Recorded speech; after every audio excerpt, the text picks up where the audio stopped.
This is the example video for key components of point-slope form equations. So this is our first problem. So right underneath, right off the bat, I'm going to start by writing the general formula. And yes, it takes an extra 10 seconds to do, but I find it completely worth it so I don't get confused. I recommend you do the same. Okay, so we're looking for the slope.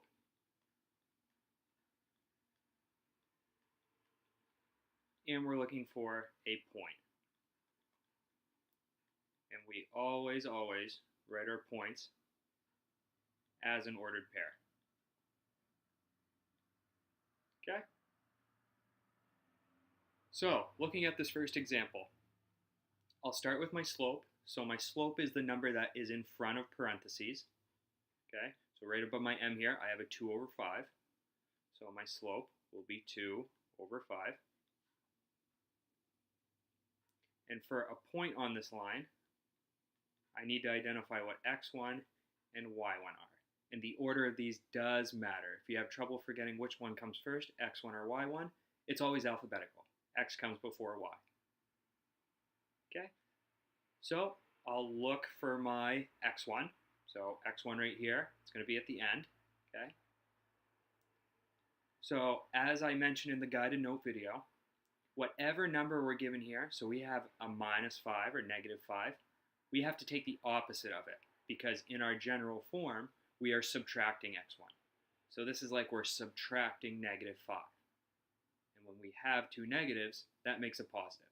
So my x1 is going to be +5. And similarly, my y1, I'm given +3 here. So the opposite of +3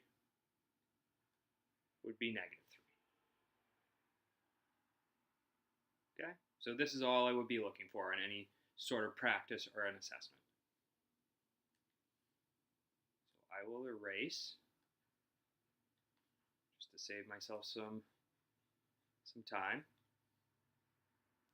And now let's move on to number 2. Okay, looking at this one. So the number in front of our parentheses is our slope. So we have a 2. So our slope is going to be 2. And a point that is on this line, x1, y1, I'll take a look at x1. I'm given +3. So I know my x-coordinate will be -3.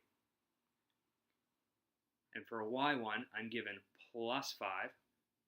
So I need to find the opposite of that, which is -5.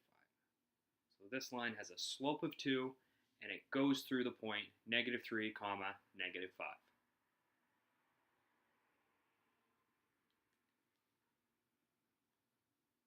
If I happen to be going too fast, don't be afraid to pause the video, catch up with me, finish what you're writing, and then move on with me. On to number 3.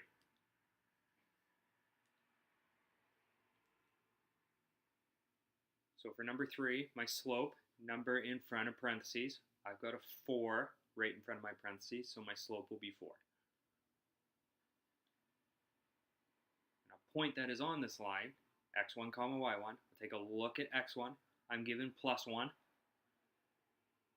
So I know I have to flip the sign, so my x-coordinate will be -1. And for y1, I'm given +5, so I need to flip the sign.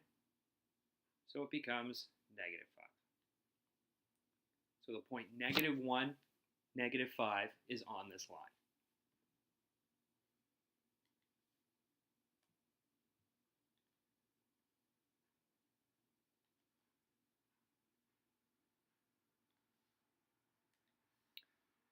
On to number 4. So for number 4, let's start with the point this time. So for x1, y1, x1 I'm given -4. So I need to flip the sign, so my x-coordinate becomes +4. And for y1 I'm given +2, +2. So when I flip the sign, my y1 becomes -2. last, let's do the slope. So in front of parentheses, we have negative 1 over 4. We don't need to manipulate that in any way. So our slope is negative 1 divided by 4, or negative 1/4. So this line has a slope of negative 1/4, and it passes through the point 4, negative 2.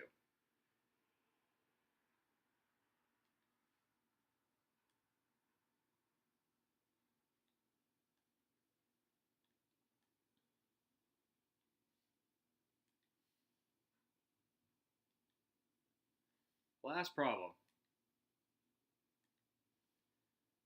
So for this last one, let's start with the slope.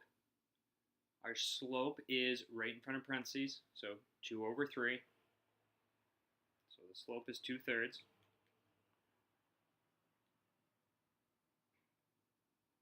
Looking at x1, we're given plus 3.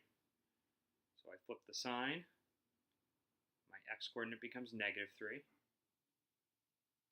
And then for y1, I'm given plus 1. So I flip the sign, and it becomes negative 1.